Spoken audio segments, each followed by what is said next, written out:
Rangers headquarter समेत तमाम इमारतों के बाहर रुकावटें हटाई जाएं। गवर्नर और सीएम हाउस के बाहर से भी तजावुजात हटाएं। सुप्रीम कोर्ट का इंसदाद तजावुजात केस में बड़ा हुक्म।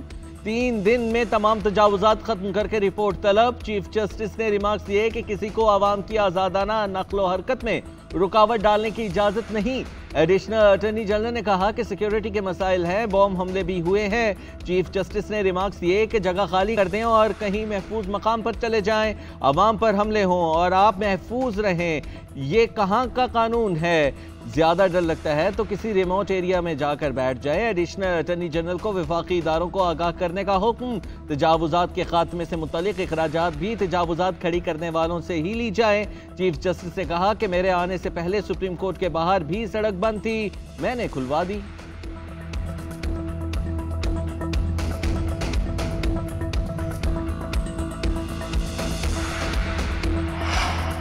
चीफ जस्टिस काजी फैज ईसा का नस्ला टावर की जमीन नीलाम करने का हुक्म। जमीन की रकम मुतासरीन को फराहम करने की हिदायत। अदालती हुक्म पर अमल दरामद करके रिपोर्ट जमा कराने की भी हिदायत। कराची में तजावुजात के खिलाफ सुप्रीम कोर्ट रजिस्ट्री में समाअत। चीफ जस्टिस ने रिमार्क्स दिए कि जो प्लॉट लेना चाहते हैं उनको प्लॉट दे दें। किसी मुतासरा का नाम फहरिस्त में रह गया है तो 1 महीने में रुजू करें।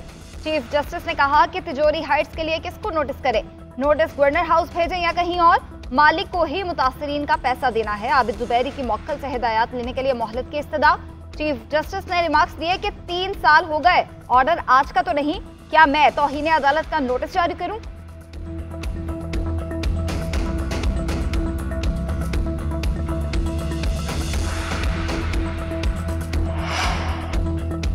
बानी पीटीआई को रियासती इदारों और अफसरान के खिलाफ बयानबाजी से रोक दिया गया। इशारतन भी बात न करने का हुक्म। एहतसाब अदालत का बानी पीटीआई की फेयर ट्रायल की दरखास्त पर हुक्म। हुक्मनामे में कहा गया है कि बानी पीटीआई ने इदारों के खिलाफ मुतासिबाना बयान दिए। ये बयान अदालती डेकोरम में खलल के मुतादिफ है। जेल हुकाम को जेल अदालत को ईद से पहले की पोजीशन पर बहाल करने का हुक्म। मीडिया को भी अपनी रिपोर्टिंग अदालती मामला तक महदूद रखने की हिदायत। ट्रायल के दौरान मुल्जिमान के बयानात रिपोर्ट नहीं किए जाएंगे। हुक्मनामा पैमरा गाइडलाइन के साथ मशरूत कर दिया गया। पैमरा कोड ऑफ कंडक्ट के मुताबिक मुल्जिम का सियासी बयान लीगल रिपोर्टिंग में नहीं आता।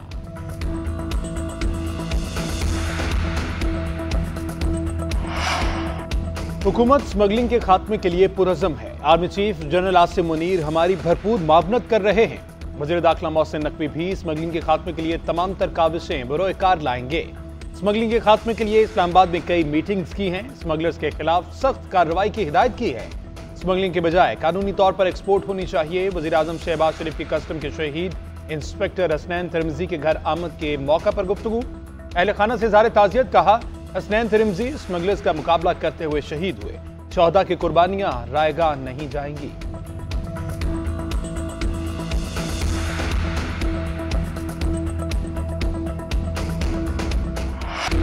मेरे दिल में इंतकाम का कोई जज्बा नहीं। वजीर आला की कुर्सी पर बैठकर किसी के खिलाफ फैसला करना हो तो दिल पर पत्थर रखकर करती हूँ। वजीर आला की कुर्सी मेरे लिए आसान नहीं थी, मुझे यहाँ आग का दरिया अबूर करके पहुँचना पड़ा। वजीर आला पंजाब मरियम नवाज का पासिंग आउट ट्वीट से खिताब। कहा, खवातीन नर्म दिल की होती हैं इसलिए मुआफ कर देती हैं। जालिम के लिए आपके दिल में कोई नरमी नहीं होनी चाहिए। मजलूम की दाद रसी करें और जालिम को उसके अंजाम तक पहुँचाएं। पूरे मुल्क में जहां तरक्की का निशान होगा वहां नवाज शरीफ और शहबाज शरीफ का नाम होगा। वजीर आला पंजाब मरियम नवाज ने पुलिस यूनिफॉर्म में मलबूस परेड का मुआयना किया, इनामात तकसीम किए।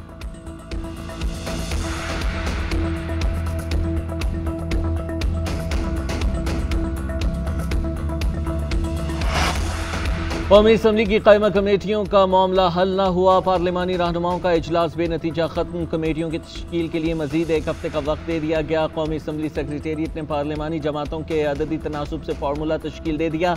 हुकूमती इत्तेहाद को 26 और अपोजिशन को 11 कमेटियां देने की तजवीज़। फार्मूले के तहत 14 कमेटियों की सरबराही नून लीग, 8 की पीपल्स पार्टी, 8 की MQM को मिल सकती है। काफ लीग और इस्तेकाम पाकिस्तान पार्टी को 1-1 कमेटी दी जाए। फाइनेंस और हाउस बिजनेस मुशावरती कमेटी के सरबराह स्पीकर होंगे। PAC अपोजिशन को मिलेगी। शेर अफजल मरवत और हामिद रजा के नाम सामने आ गए।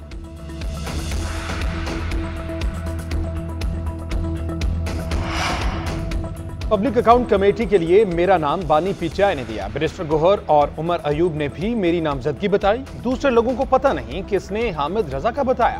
पीटीआई रहनुमा शेर अफजल मरवत की मीडिया से गुफ्तगू कहते हैं, मफाहमत की जो बातें कर रहे हैं उनके हाथ में कुछ भी नहीं है। इनके पास मांगे तांगे की हुकूमत है। 17 सीटों के साथ हुकूमत बना ली।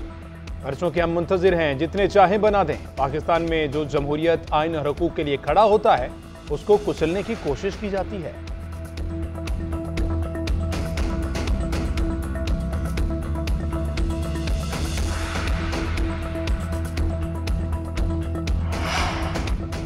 इस्लामाबाद में नान रोटी की कीमत में कमी का नोटिफिकेशन मुअत्तल। इस्लामाबाद हाई कोर्ट ने नोटिफिकेशन 6 मई तक मुअत्तल किया है। अदालत ने इस्तफसार किया कि पंजाब में 120 ग्राम की रोटी क्या 25 रुपए की है। दरख्वास्त गुजार के वकील ने मौक़िफ़ इख्तियार किया कि वहाँ दूसरी सूबाई हुकूमत है, यहाँ आटा महंगा और किराया ज्यादा है। जस्टिस तारिक महमूद जहांगीरी ने रिमार्क्स दिए कि तंदूर वालों से पूछा आटा कितने का आ रहा है या लोगों को खुश करने के लिए ऑर्डर जारी कर दिया। अदालत ने आइंदा समाअत पर पीकेएम से तफसीली जवाब तलब कर लिया। समाअत 6 मई तक मुलतवी कर दी।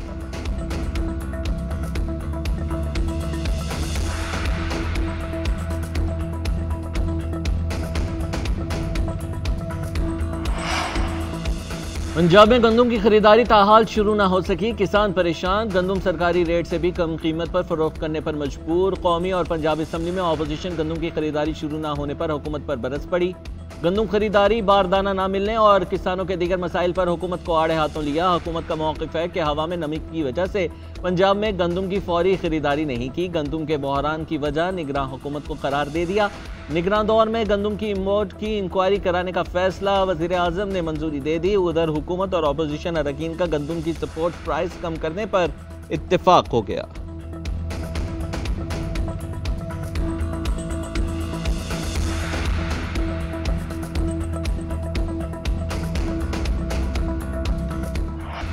मुल्क में जान बचाने वाली अद्वियात की किल्लत। इंसुलिन, एंटीबायोटिक, दिल और दिमाग समेत 30 से जायद अहम अद्वियात गायब। टेटनस के इंजेक्शन और दमा के मरीजों के लिए इनहेलर भी दस्तयाब नहीं।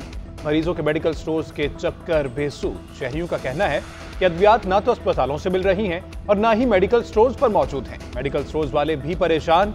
कहते हैं कंपनी से सप्लाई नहीं मिल रही तो अद्वियात कहां से दें। ड्रैप हुकाम ने किल्लत की तरदीद कर दी। कहा मुल्क में अद्वियात की कोई कमी नहीं, सप्लाई चेन का मसला हो सकता है। हफ्तावार बुनियादों पर सर्वे कराते हैं। इंसुलिन वाफर है, खबरों में कोई सदाकत नहीं।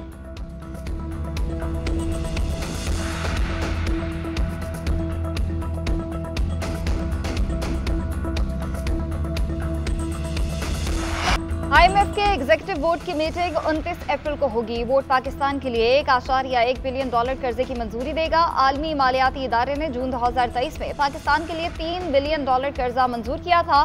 पाकिस्तान IMF के साथ 24वें कर्ज के मंसूबे में दाखिल होगा। गर्दिशी कर्जे की रकम $6 बिलियन से $8 बिलियन के दरमियान है। पाकिस्तान को टैक्स नेट को वसी करने, तवानाई शोबे के नुकसानात कम करने और सब्सिडी में कमी की 3 बड़ी शराइत को पूरा करना होगा।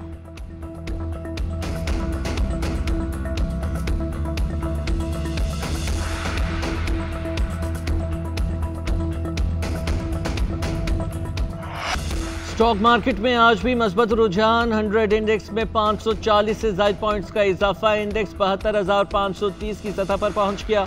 गुज़िश्ता रोज इंडेक्स 72,051 की सतह पर बंद हुआ था। दूसरी जानिब डॉलर की कीमत में भी बड़ी कमी। इंटरबैंक में डॉलर 9 पैसे सस्ता 278 रुपए 30 पैसे का हो गया।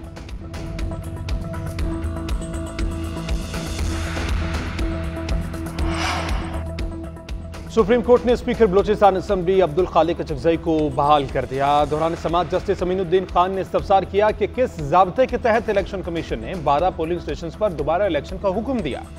इलेक्शन कमीशन ने ना तो इंक्वायरी की, ना ही कोई उसूल देखा। डीजी लॉ ने अदालत को बताया कि जिन 12 पोलिंग स्टेशन पर ज्यादा टर्नआउट की दरख्वास्त की गई, सिर्फ उन्हीं को देखा गया। जस्टिस मोहम्मद अली मजहर ने रिमार्क्स दिए कि इलेक्शन कमीशन ने 12 पोलिंग स्टेशन को देखा मगर दीगर को नजरअंदाज कर दिया।